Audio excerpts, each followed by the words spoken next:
design thinking process. And the first one that I've identified as a very key issue is the first stage in the design process, which is understanding.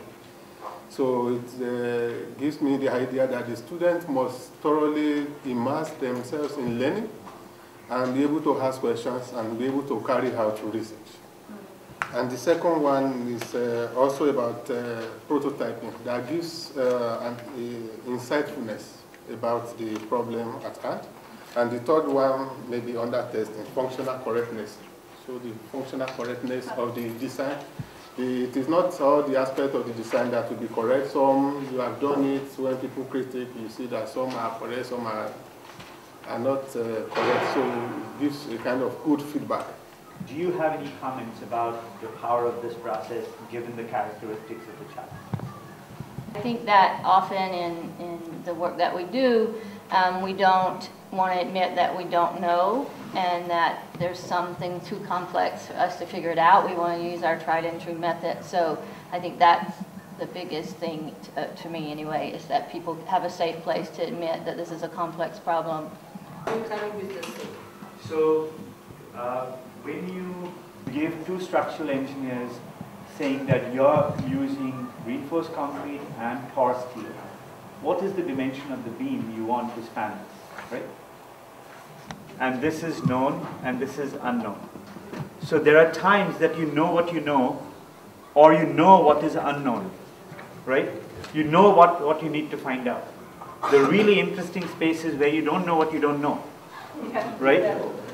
Where your understanding of the situation is bounded by what limited amount you know, but the real issue is in things you don't even understand. And a lot of our processes is basically trying to figure out how do you navigate this space and open up the space so that you can interrogate situations where it's in the unknown. Please put it. I can collect them if you just put them in the air. I'll come around. But one quick thing also before we move on is that the homework that all of you produce is meant for you as a tool to be able to teach this process later. Cha-cha toes.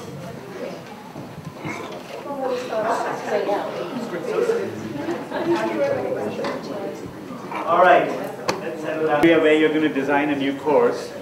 So I'm going to tell you about, folks, of a curriculum designer who's going to design a new course, which is going to get taught. And those of you who have control over any situation where a course might get taught, design for that. But don't remember that your audience might not just be the students, it might be community, it might be other stakeholders, it might be industry leaders, it can be anyone. First and foremost, there's process mindedness, right? We made a big deal about this process because the process has a way in which to guide thought, right? We talked about the design arc, right? The design arc. We broke it up into different modules. We did need finding, we did framing, we did brainstorming, prototyping, testing, and we thought about how we're going to iterate on those designs. We talked about divergent and convergent modes. And we had a slightly new perspective on failure. I'm going to speak about that.